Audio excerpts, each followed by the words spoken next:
네, 2022년 기출일 분석 들어가도록 하겠습니다. 전시기획론 문제, 2022년 문제 같은 경우에도 실무가 반영되어 있었고, 당시의 흐름을 반영하고 있습니다. 어떤 부분이냐? 1번 문제를 보게 되면요. 박물관, 미술관에서 특별전을 개최하는데, 이때 어린이 프로그램을 운영한다고 되어 있어요. 담당 큐레이터가 어린이 교육 프로그램을 운영할 때 고려해야 할 점을 서술하라고 얘기합니다. 자, 에듀케이터적인 측면, 박물관의 교육을 담당하는 교육자 측면에서 아동을 고려하래요. 다른 프로그램도 아니고 왜 하필 아동일까요? 이건 아동의 무엇을 고려해야 된다? 연령이나 취향이나 그리고 참여도를 고려해야겠죠. 통상적으로 어린이라고 한다면 어디까지 포함할 수 있냐면요. 실질적으로 유아나 초등학생까지 포함되는 아동까지 포함되거든요. 그래서 어린이들이라고 얘기했을 때 이제 돌 지난 아이들부터 시작해서 영유아까지 아우르고 초등학생들까지 포함할 수 있는 프로그램으로 우리가 바라볼 필요가 있죠. 그런데 이렇게 되면 나이 연령이 어떻게 돼요? 맞아요. 13살까지 굉장히 폭이 넓어지게 되죠. 그렇기 때문에 연령대별로 프로그램을 조금 다르게 한다거나 혹은 프로그램 중에서도 2세에서 5세 사용 가능, 5세에서 10세 사용 가능, 혹은 12세에서 8세 사용 가능 이런 식으로 적혀 있잖아요. 이런 식으로 연령에 대한 내용들이나 아니면 프로그램도 단순히 교육을 하는 게 아니라 아이들이 참여할 수 있고 체험할 수 있는 프로그램 위주로 여러분들이 정리해 주시는 것도 상당히 중요합니다. 자, 그런가 하면 두 번째 문제에서는요, 2022년 여러분들 기억하실지 모르겠습니다. 이태원 참사가 있을 때였습니다. 따라서 이것과 관련해 가지고 연휴 기간에 많은 인파가 집중될 것이 예상되어 비상시 안전대책을 수립하자라는 내용이 나타나고 있죠.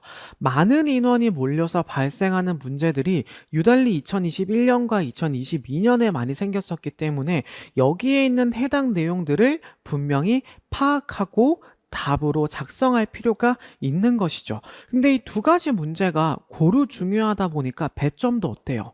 25점, 25점으로 들어가게 됩니다. 저는 어떻게 보게 되면 학교 있을 때도 그렇고 많은 인파들이 몰렸을 때 어떻게 대처하겠냐. 제가 학교 근무할 때 이때 안전 담당자였거든요.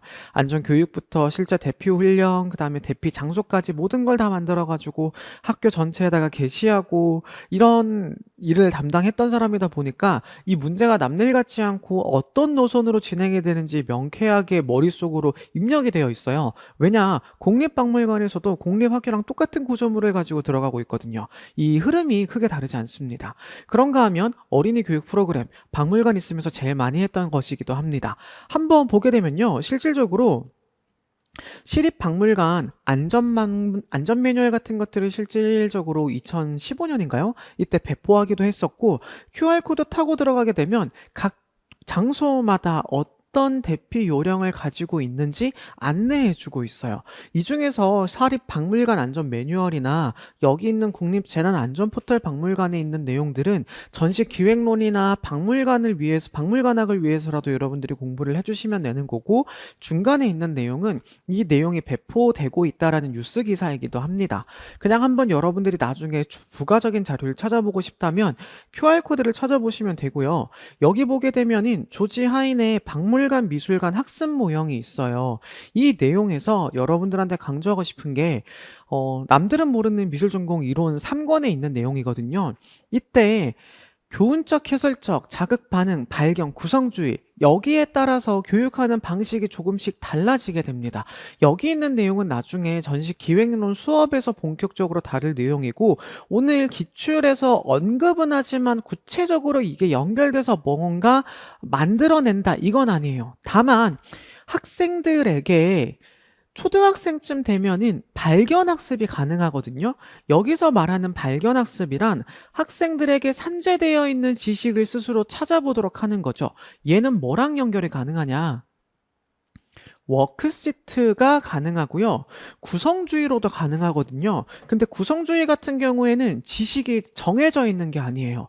발견학습은 워크시트를 통해서 학생들이 다양한 자료 같은 것들을 찾아보고 의미를 스스로 이게 의미구나, 이게 의미구나 알아가는 발견이에요. 여기에 영향을 미치는 게 브루너의 학습 구조거든요. 이 발견학습은 브루너가 주장을 했어요. 교육학자 중에서.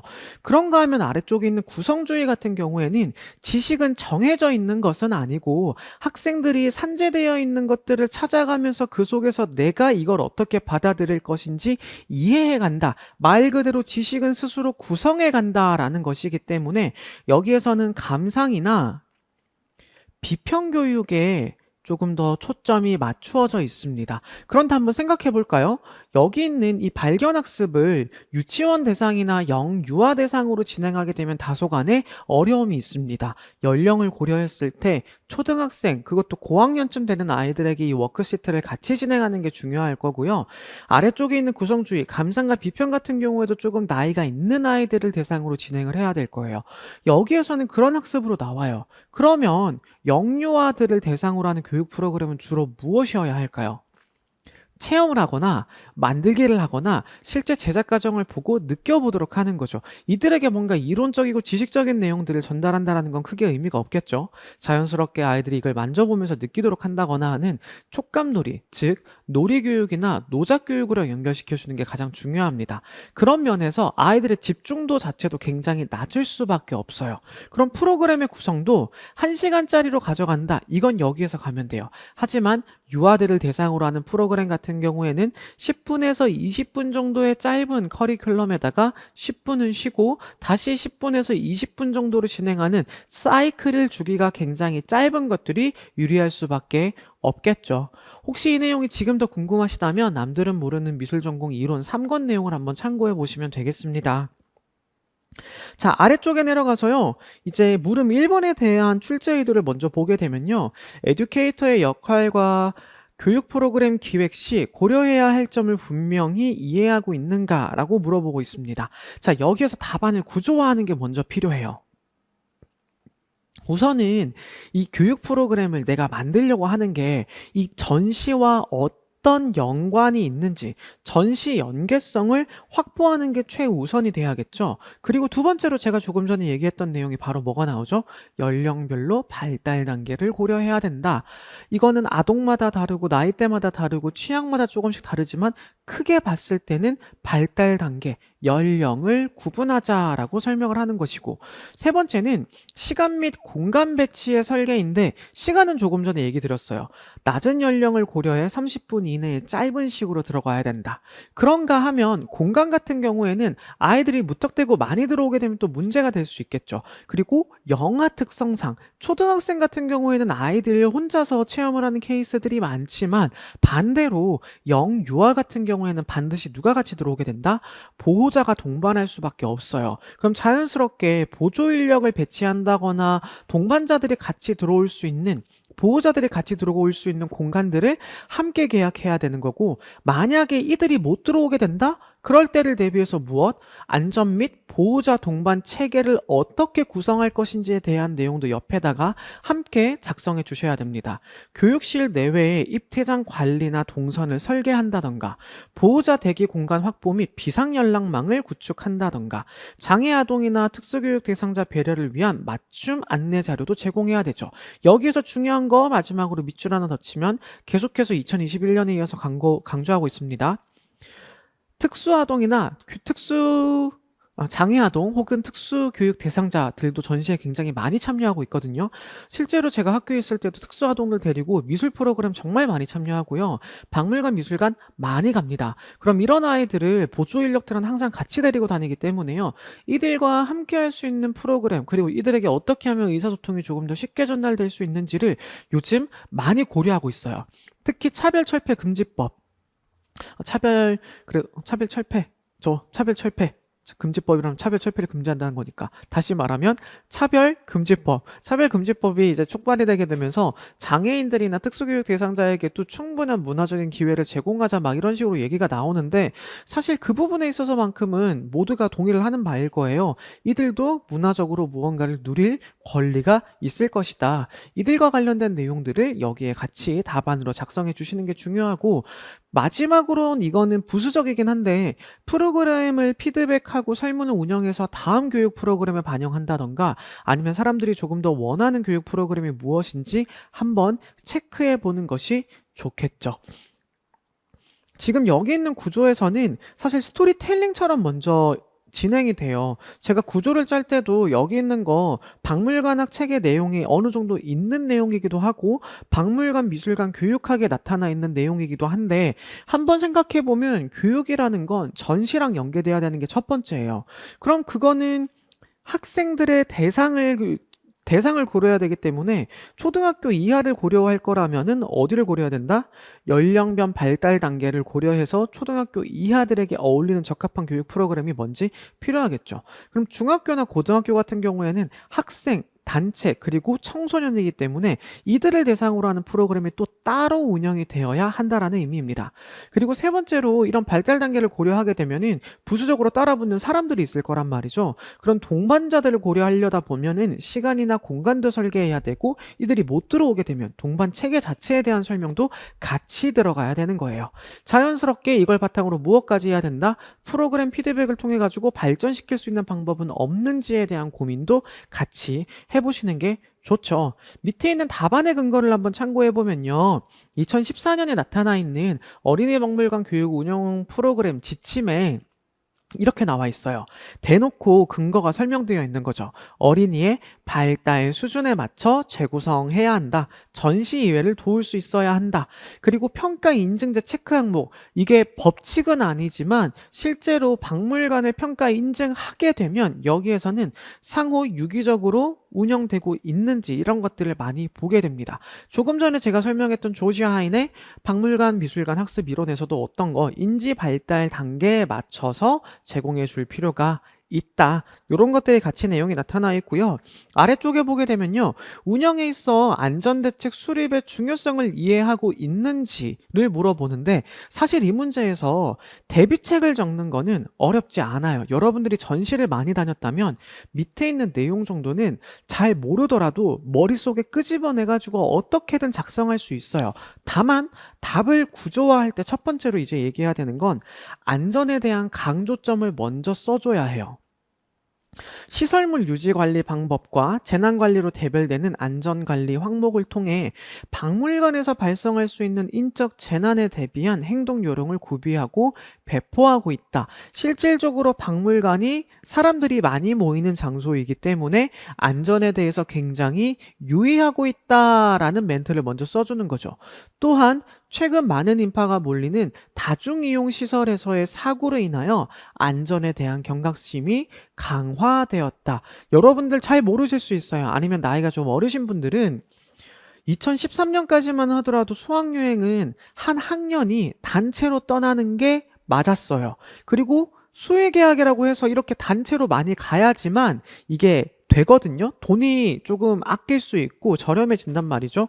그런데 문제가 생겼죠. 2014년에 세월호 사건이 터집니다. 그때 제가 교사 1년 차였는데 수학여행이 전부 다 캔슬됐어요. 5월 달에 있었던 모든 행사들이 다 캔슬이 됐어요. 그리고 나서 법이 바뀌게 되면서 어떻게 되냐? 학생들 데리고 수학여행을 가게 되면 학급 단위로 쪼개서 가게 됩니다. 예를 들어 12개 반, 제가 근무했던 학교는 12개 반에 한 학년에 400명 정도 있었거든요.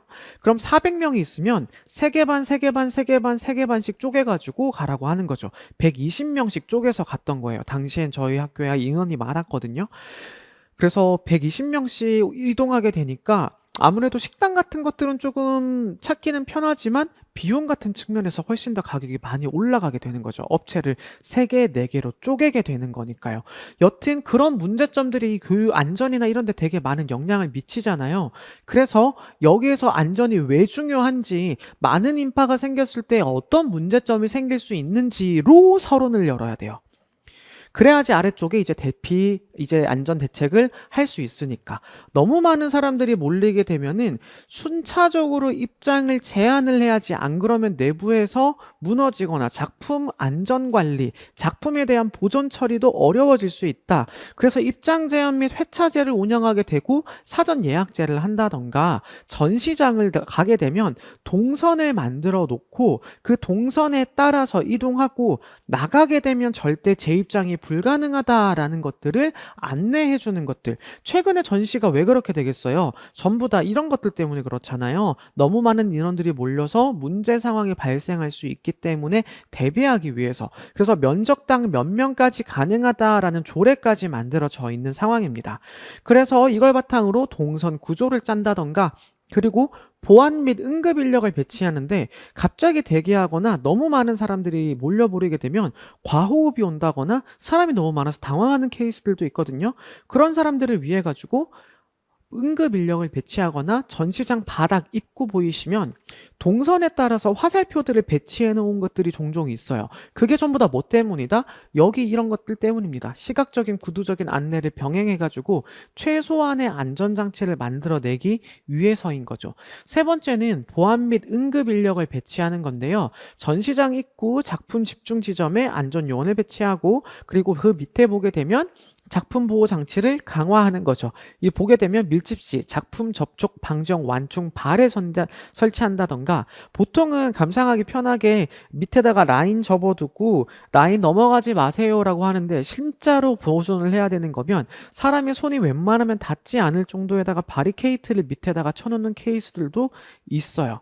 진열장을 고정한다거나 손을 닿으면 삐 소리가 나도록 한다던가 하는 방법들도 여기에 포함이 되고, 여기에서 여러분들 가장 중요한 걸 빨간색으로 꼽아보라 그런다면, 기본적으로는 입장 제한 및 회차제 운영, 동선구조 설계가 필요하고, 가장 꼭 답으로 적어야 되는 건 이거예요. 비상 대응 시나리오 마련. 요거는 실제로 국립박물관이나 미술관에서 실제로 가지고 있는 거거든요. 안전 문제가 발생했을 때 사람들을 어디로, 어떤 경로로 대피시켜야 되는지가 나타나고 있어요. 비상 대피 경로 확보 및 관람객 안내 시나리오 사전 숙지를 해야 하는데, 최근에 이거 관련돼 가지고 문제점이 있어서 이게 문제 출제가 됐다고 봐도 무방하거든요. 왜 그러냐? 2022년부터 전시 관람 인원이 자꾸 증가했어요. 코로나가 조금 넘어가고 팬데믹이 완화되기 시작하면서 2022년 후반기부터 전시장 방문객들이 늘어났죠. 사전 예약제로 조금씩 줄어들다 보니까. 근데 이때 전시장 내부에 뭐가 없냐면 대피 경로를 표현해 놓는 거나 아니면 비상구 표시가 안 보여요. 근데 사실 이거 무조건 잘 눈에 띄게 해야 되거든요.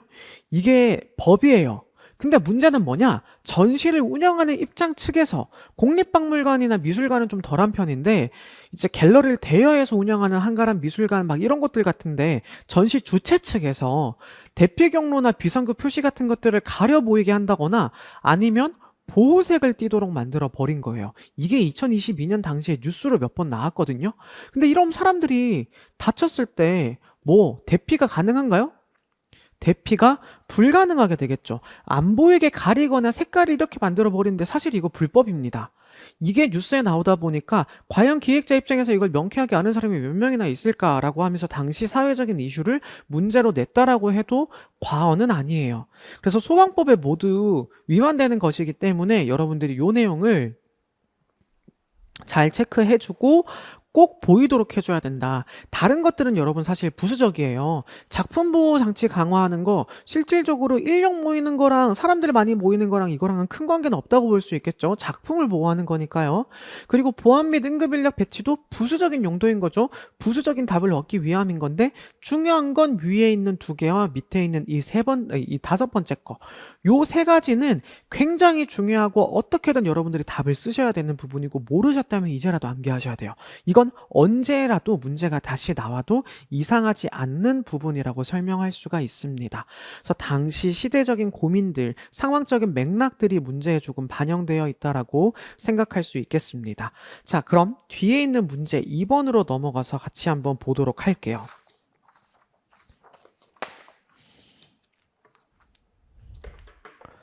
자, 이 문제 2번 같은 경우에는 화이트 큐브에 관련된 내용이 나타나 있는데요.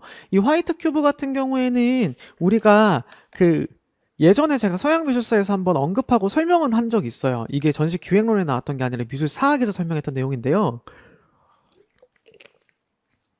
화이트 큐브라는 건 사실 19세기에서 20세기 초로 넘어오게 되면서 우리가 알고 있는 근대 미술, 현대 미술로 넘어오면서 만들어진 케이스입니다. 그리고 이걸 바탕으로 조금씩 연구를 진행을 하고 작품이 독립성을 가진다. 완전 독립한 존재, 예술적으로 본질적인 존재라고 하면서 배경을 무채색으로 만들어 놓고 그 앞에 작품을 게시하는 방향으로 진행이 되기 시작했죠. 그래서 이걸 화이트 큐브라고 불렀는데 요걸 정의 내리고 아예 명칭으로 만들어낸 게 누구다? 브라이언 오 도허티입니다. 1976년인데요. 이게 실제 발간됐던 책의 이미지예요. 제목을 보게 되면 Inside the White Cube, The Ideology of the Glary Space라고 되어 있죠. 그래서 보게 되면 내용에서 알 수 있다시피 화이트 큐브 안에서예요. 그리고 이제 부제를 보게 되면요. The Ideology예요. 뭐죠? 이데올로기라는 의미죠. 아이디올로기가 이제 설명하는 게 뭔가 권력이나 담론을 반영하고 있다라고 이해하면 되겠습니다. 그래서 갤러리 스페이스가 어떻게 담론을 전달을 하고 있는데 이 화이트 큐브라는 게 예술이 독립적인 존재로 바라보게끔 하는 게 아니었어? 아니야 라고 설명하는 게 뭐다? 브라이언 오도어티의 이 논문이자 책의 내용이었던 거죠. 이 책 내용 아마 기억하시는 분들은 아실 거예요. 제가 강의에서 한번 언급 드릴 때 화이트 큐브는 예술을 굉장히 권위적인 존재로 만들어 버렸는데 사실 이거는 예술 작품을 판매하기 위한 전략이기도 하고 예술가들이 이 예술이라는 것을 자기들만의 리그로 만들어 놓고 권위적인 요소로 업그레이드 시켜 놓은 거지 대중적인 요소는 하나도 없다. 특히 1960년대 미니멀리즘이 터지고 나서 공간에 대한 새로운 관점이 등장하게 되는 거거든요. 포스트 모더니즘으로 넘어가는 흐름에 미니멀리즘은 이 장소에서 이 오브제를 체험하는 게 중요하다고 설명을 합니다. 여기에서 이 개념을 모르시는 분들을 위해 한 가지 얘기를 드리자면 미니멀리즘은 금속으로 된 입방체를 만들어서 전시장에다가 세워두죠. 그러면 감상자는 그 작품을 그냥 얘를 바라보면서 이 금속 질감에 반영되어 있는 것들이 주변에 어떻게 확장되는지 확인해 보는 용도인 거예요. 즉 내가 공간 자체를 체험하게 되는 거죠. 그럼 중요한 건 주변에 화이트 큐브가 중요하겠어요? 반사되는 질감이나 주변과 상호작용하는 게 중요하겠어요? 당연히 후자입니다. 주변과 상호작용하는 지점. 따라서 이 입방체가 무엇을 반사하는지가 더 중요하기 때문에 종종 미니멀리즘 작품들이 갤러리를 나가서 야외에다가 배치되는 케이스들도 있었죠. 그러면 매일매일 다른 주변을 반사할 수 있는 거니까요. 이게 장소 특정성이라는 개념으로 확장이 되거든요. 그래서 대지미술로 확장이 돼서 더 이상 화이트 큐브 내에 갤러리에 국한하지 않겠다. 그리고 퍼포먼스를 하겠다. 갤러리에서 퍼포먼스를 하는 게 아니라 주변에 많은 사람들이 있는 광장에 나가서 내가 퍼포먼스를 하겠다. 그게 플럭서스 그룹이 되는 거죠.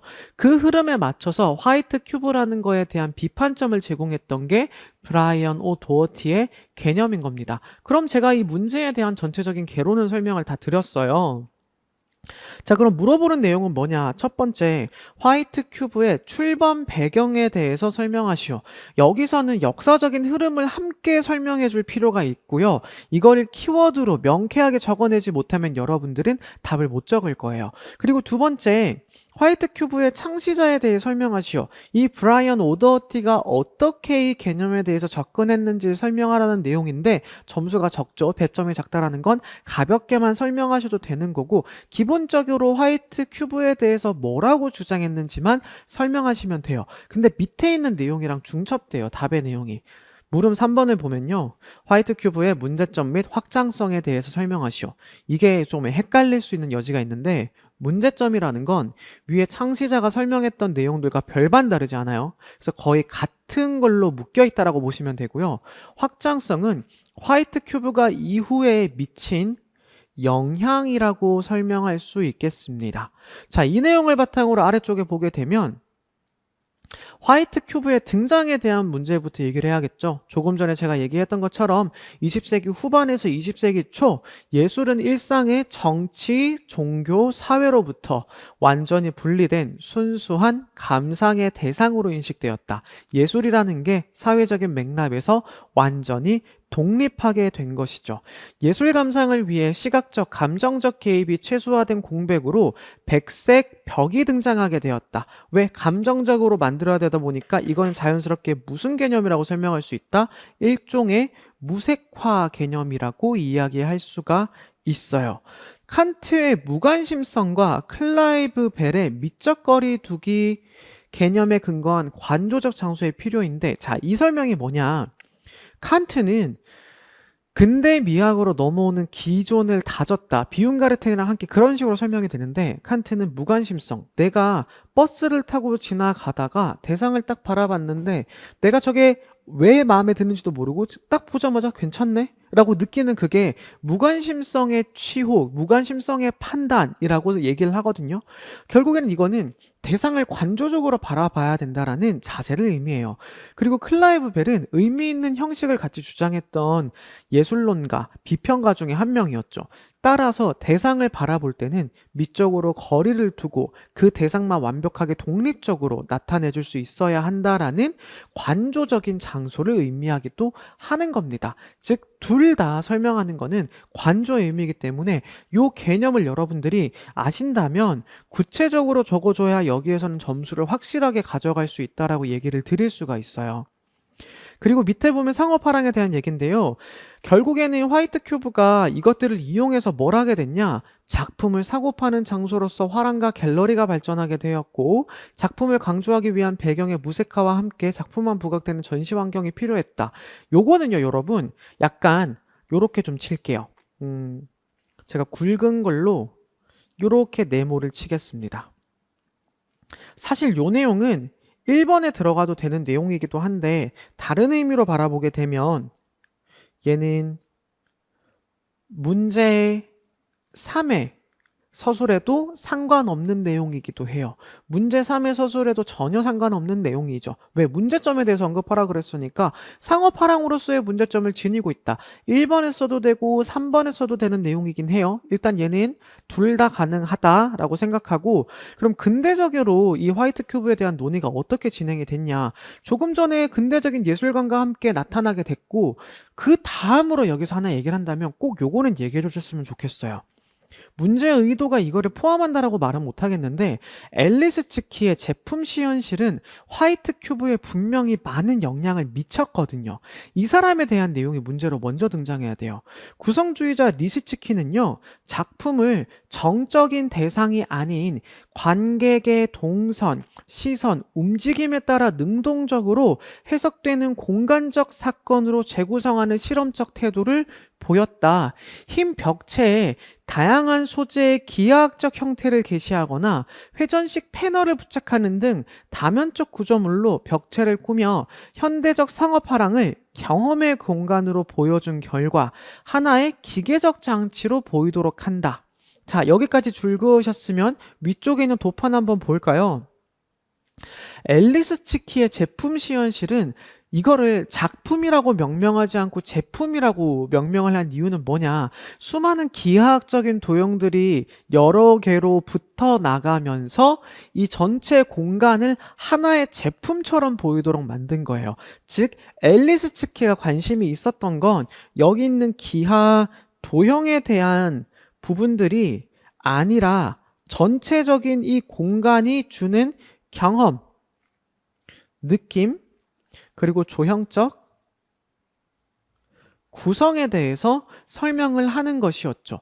근데 구성주의자였고 또한 앨리스 츠키는 공리주의자였습니다. 공리주의가 뭐였죠?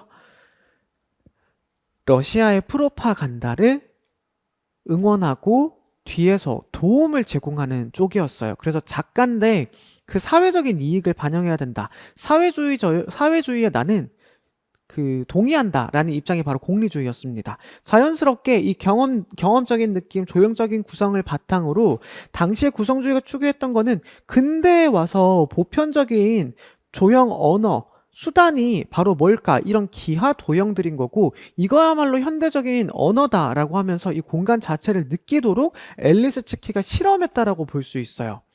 근데 이 실험한 공간을 보게 되면 결국에는 이 기하 도형들을 하나씩 다 제거하게 되면 뭐만 남게 되죠? 하얀 공간만 남게 되는 거예요. 이 흰 공간만 남게 되다 보니까 결국에는 이 흰색 공간 안에서 얘들을 체험할 수 있게 된다. 화이트 큐브에 대한 개념을 되려 더 공고히 하는 개념이자 상어파랑이라는 화이트 큐브에서 벗어나려고 했지만 결론적으로 완전히 벗어나지는 못한 케이스가 앨리스 치키의 제품 시연실인 거죠. 물론 앨리스 치키가 이걸 벗어나려고 했다라고 설명하지는 않지만 굳이 설명하자면 이렇게 정리할 수가 있어요. 그럼 제가 요 파트만 다시 한번 깔끔하게 정리를 해드리자면 구성주의라는 사람들은 전부 다 뭐였죠? 이렇게 기하학적으로 가거나 동적인 선을 쓴다거나 해가지고 조형을 만들어내는데 러시아에서 시작했잖아요. 러시아는 1917년 러시아 혁명을 통해서 소련이라는 나라를 만들어내고 소련은 사회주의를 채택을 해서 그 이전까지 굉장히 화려한 곡선의 아카데미 작품들, 사실적인 그림들의 아카데미한 작품들은 과거의 전통 유산이다, 부르주아의 유산이다, 전부 다 제거해야 된다라고 설명을 하고요. 되려 뭘로 설명해요? 이런 기하학적인 선들이야말로 오늘날의 가장 적합한 조형 언어이자 정보 전달의 수단이다 라고 강조하는 거죠.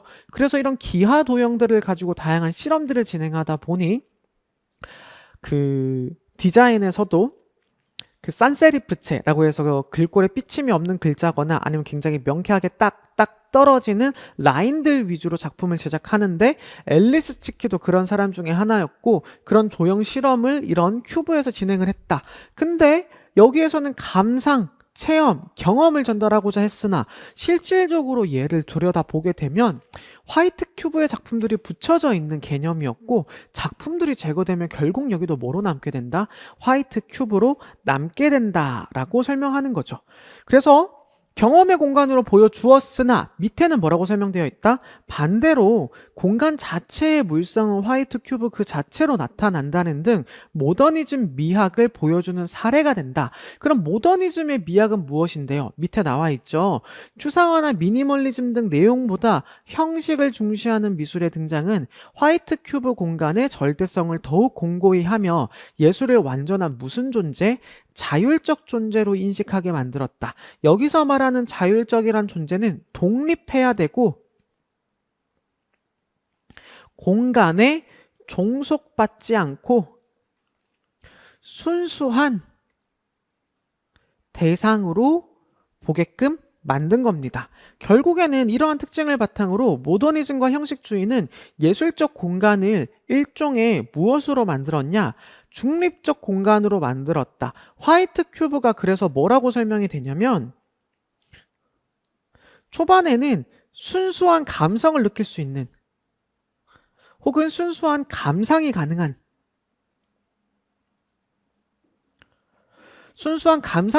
중립적 공간으로서 여기를 묘사해 두었는데 실질적으로 이제 도어티는 뭐라고 설명을 하냐?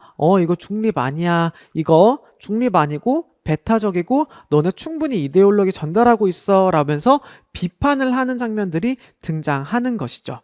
자, 그런 내용들이 어디에? 문제 2번에서 브라이언 오 도어티에 대해서 설명을 한번 해보라는 문제로 나타나게 되는 겁니다. 그럼 도어티에 대한 내용은요. 중립적 공간이 아니라 권력과 이데올로기의 장치로 해석했다. 사실 이 중립성은 뭘로 가져가냐? 통제성으로 치환된다라고 바라본 것입니다. 화이트 큐브는 중립성을 가장하면서 사실은 작품과 감상자의 관계를 완전히 통제한다. 서구 모더니즘의 가치를 전달하는 제도적 공간으로 규정하며 오더어티는 제도 비판적 접근을 보여주고 있다.